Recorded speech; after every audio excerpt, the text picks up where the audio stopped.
झारखंड के सिस्टम में मनोज गुप्ता का खून कोरोना से भी खतरनाक है।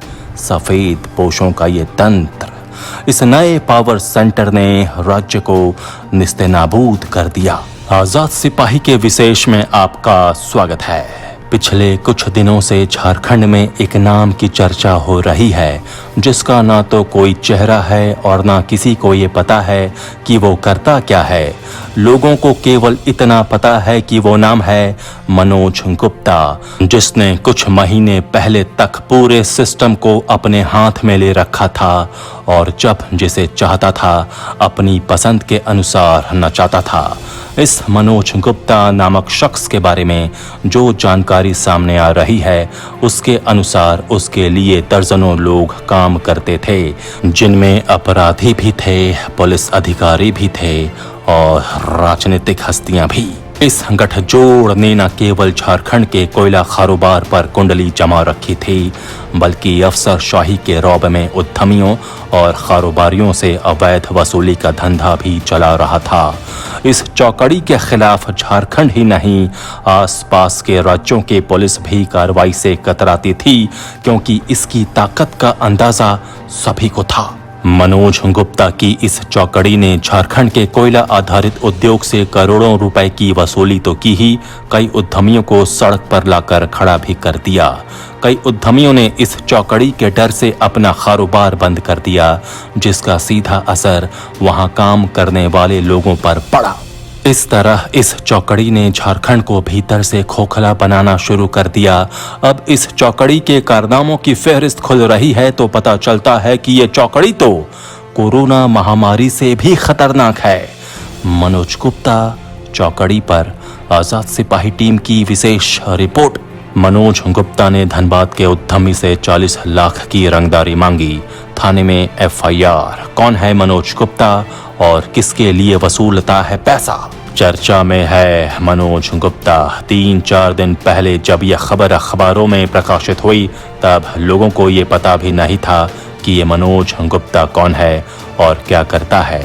आखिर इस व्यक्ति के पास इतनी ताकत कहां से आई कि ये उद्यमियों को फोन कर और बुलाकर रंगदारी के रूप में लाखों रुपए की मांग करता है।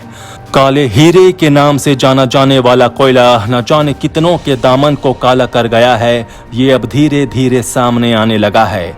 जानकारी मिल रही है कि कोयला के कारोबार पर एक छत्र राज कायम करने के उद्देश्य से ही मनोज गुप्ता नामक शख्स को सामने लाया गया। इस शख्स ने धनबाद के वैसे उद्यमियों पर सबसे पहले निशाना साधा जो कोयला आधारित उद्योग चलाते हैं। झारखंड के कुछ अधिकारी और राजनीतिक चेहरों ने मनोज गुप्ता का दामन थाम लिया और धीरे धीरे इस चौकड़ी ने कोयला क्षेत्र में सक्रिय आपराधिक गिरोह से भी साठगांठ कर ली। पावर और पैसे के बल पर मनोज गुप्ता पूरे सिस्टम पर हावी हो गया। मनपसंद अधिकारियों की पोस्टिंग कराने लगा और जो अधिकारी इसकी राह में बाधा पैदा करते थे, उन्हें तत्काल हटा देना इसके बाएं हाथ का खेल हो गया था। मनोज गुप्ता और उसकी चौकड़ी का खेल झारखंड में पिछले 7-8 साल से चल रहा था। धनबाद के एक उद्यमी ने पुलिस को जो शिकायत पत्र भेजा है, उससे साफ हो जाता है कि ये चौकड़ी 2012 में ही सक्रिय थी। झारखंड के अलावा बंगाल के पुलिस भी उद्यमियों की शिकायत पर कार्रवाई नहीं करती थी। बकौल सांवरिया, इस चौकड़ी का खौफ इतना अधिक था कि वो उच्च अधिकारियों के पास शिकायत भी नहीं करते थे। धनबाद को देश की कोयला राजधानी कहा जाता है। यहाँ कोयले का अवैध कारोबार भी खूब होता है और दुनिया को इसकी जानकारी भी है। लेकिन मनोज गुप्ता की चौकड़ी ने इस अवैध कारोबार को चांडिल, रांची और रामगढ़ होते हुए हजारीबाग, लातेहार और गिरिडीह तक पहुंचा दिया और इस तरह पूरे झारखंड को इस अवैध कारोबार का अड्डा बना दिया। कोयले का अवैध खनन और गैर कानूनी तरीके से इसकी दूसरे राज्यों तक ढुलाई के जरिए इस कारोबार को स्थानीय आपराधिक गिरोह की मदद से बढ़ाया गया। इस पूरे कारोबार में पुलिस के कुछ अधिकारी संरक्षक की भूमिका में आ गए।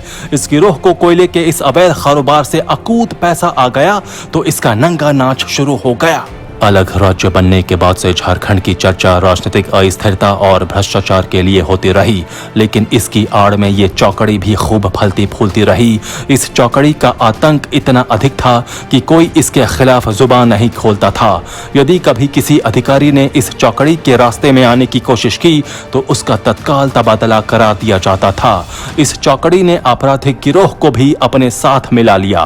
सुशील श्रीवास्तव और भोला पांडे जैसे सरगनाओं के खात्मे के बाद उनके गिरोह के अपराधियों को इस चौकड़ी ने संरक्षण दिया और तब दबंगई के सहारे अपना धंधा चलाने लगा। मनोज गुप्ता की चौकड़ी को भी पैसे का स्वाद लग गया था और इसने सिस्टम को अपने कब्जे में करने का खेल शुरू कर दिया।